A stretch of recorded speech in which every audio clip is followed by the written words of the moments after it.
अस्सलाम वालेकुम दोस्तों, उम्मीद है कि आप सब खैरियत से होंगे। आज एक और वीडियो के साथ आपके सामने हाजिर हूँ। आज की इस वीडियो के अंदर स्टोइचियोमेट्री को हम आगे बढ़ेंगे। स्टोइचियोमेट्री के अंदर कुछ कैलकुलेशंस हैं, उनको आज हम डिस्कस करेंगे। ठीक है, तो सबसे पहले आज हम पढ़ेंगे inter conversion of mole and mass, यानी मोल्स और मास के बीच की इंटर कन्वर्जन। यानी अगर कोई यानी इक्वेशन है जिसके अंदर हमें किसी चीज का मास मालूम है और वहां हमें उसके मोल्स मालूम करने हैं कि कितने मोल्स बनते हैं, या किसी इक्वेशन के अंदर हमें मोल्स मालूम है और उसका मास मालूम करना है, तो हम किस तरह मालूम करेंगे। ठीक है, तो उसका जो फार्मूला है वो ये है कि नंबर ऑफ मोल्स बराबर है गिवन मास अपान में molar mass.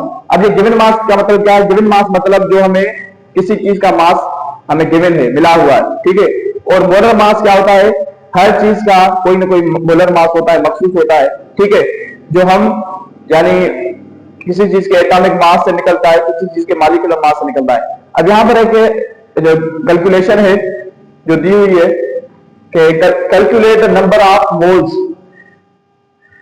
25.5 grams of sodium metal. ठीक है, यानी यहां पर हमें नंबर पहली चीज क्या मिली हुई है? डेटा हम बनाएंगे। सबसे पहले डेटा में सबसे पहले हमें मास मिला हुआ है, कितना है? 25.5 ग्राम। ठीक है, और दूसरी बात ये कि सोडियम जो होता है, सोडियम का जो मोलर मास होता है वो भी हमें मालूम है, कितना होता है? 23 ग्राम। ठीक है, क्यों 23 ग्राम? क्योंकि सोडियम का जो एटॉमिक मास होता है वो कितना होता है? 23 होता है। ठीक है, उसके बाद तीसरी चीज हमें मालूम क्या करना है? Calculate number of moles, number of moles. ठीक है, अब ये फार्मूला यहां पर लगेगा, नंबर ऑफ मोल्स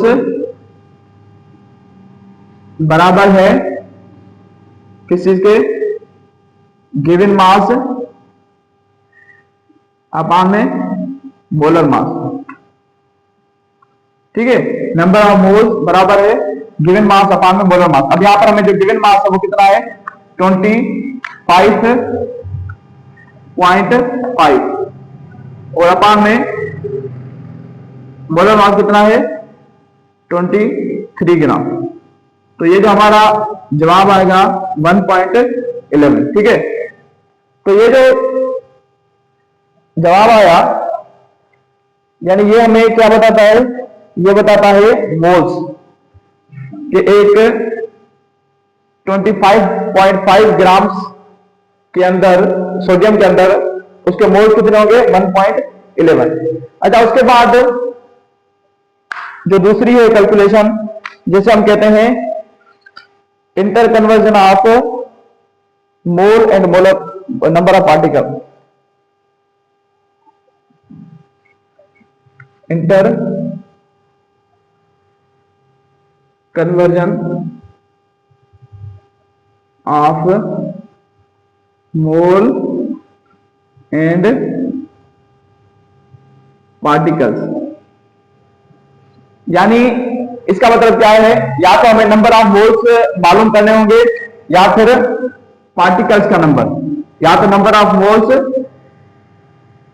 ठीक है, या फिर पार्टिकल्स का नंबर के किसी मोल्स के अंदर कितने पार्टिकल्स हैं। अब इसका जो यानी फार्मूला है वो क्या है?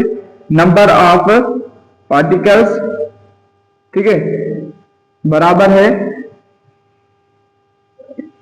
Sorry, number of moles, number of moles बराबर है गिवन नंबर ऑफ पार्टिकल्स और डिवाइडेड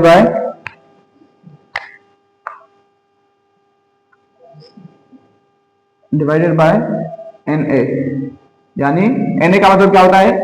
एवोगाड्रो नंबर। ठीक है, अब मिसाल के तौर पर अगर कोई हम एग्जांपल लें कैलकुलेशन का, तो ये है कि calculate number of moles of aluminium, ठीक है, कंटेन कितने पार्टिकल्स,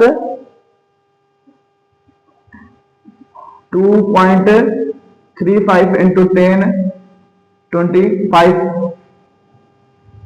एटम्स, ठीक है। यानी एल्यूमिनियम का यानी एक क्वांटिटी है जिसके अंदर 2.35 इंटू 10^25 एटम्स हैं, ठीक है।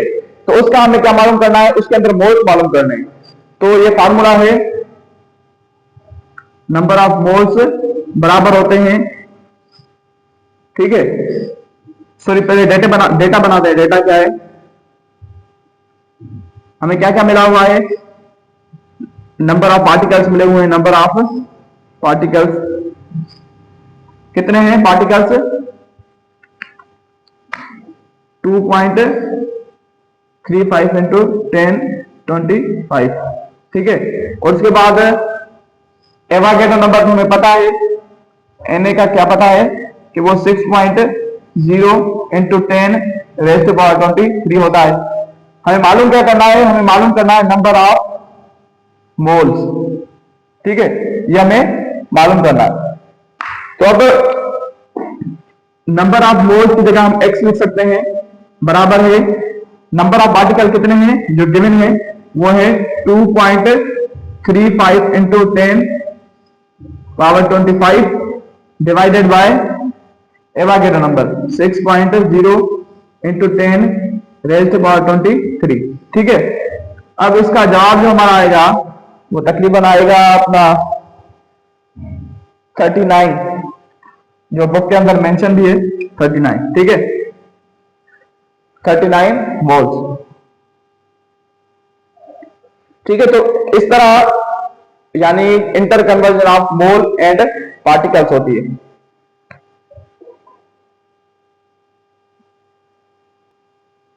हाँ तो दोस्तों, उसके बाद inter conversion of moles and molar volume, ठीक है, यानी मोलर वॉल्यूम और मोल्स की इंटर कन्वर्जन। अब यहां पर एक कैलकुलेशन है, बात वॉल्यूम ऑक्यूपाई ऑक्सीजन, यानी ऑक्सीजन कितना वॉल्यूम ऑक्यूपाई करेगी 1.5 मोल्स एट एसटीपी, यानी उसके मोल्स कितने हैं 1.5। अब यहां पर डेटा बनाते हैं, ठीक है। तो मोल्स कितने हैं 1.5, मालूम क्या करना है, वॉल्यूम, ठीक है, वॉल्यूम मालूम करना है। बाकी हमें मोलर वॉल्यूम का तो पता है, जो गैस होता है आइडियल गैस, उसका एसटीपी पे यानी एसटीपी यानी स्टैंडर्ड टेम्परेचर और प्रेशर पे जो उसका वॉल्यूम होता है वो कितना होता है, मोलर वॉल्यूम, मोलर 22.4 मोल पर डीएम क्यूब, ठीक है। अब यहां पर जो फार्मूला है वो लिखेंगे, नंबर ऑफ मोल्स बराबर है गिवन वॉल्यूम, ठीक है, डिवाइडेड बाय मोलर वॉल्यूम। अब यहां पर नंबर ऑफ मोल्स कितने हैं 1.5, ठीक है, और गिवन वॉल्यूम कितना है, ये तो हमें मालूम करना है, और मोलर वॉल्यूम कितना है 22.4, ठीक है। तो अब यहां पर बाय क्रॉस मल्टीप्लिकेशन करेंगे, x बराबर होगी 1.5 इंटू 22.4, तो ये जो हमारा जवाब आएगा 33.6 डीएम क्यूब, ठीक है, यहां पर भी डीएम क्यूब, ठीक है। तो अब ये क्या 33.6 डीएम क्यूब, ठीक है, एक्स यानी एक्स क्या हुआ यहां पर एक्स हुआ वॉल्यूम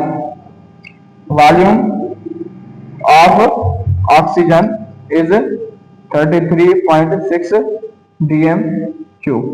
तो उम्मीद है कि आपको ये बातें समझ में आ गई होंगी। इंशाल्लाह अगले वीडियो में हम पढ़ेंगे मास वॉल्यूम रिलेशनशिप और वॉल्यूम रिलेशनशिप। तो अगले वीडियो में मिलेंगे। अस्सलाम वालेकुम।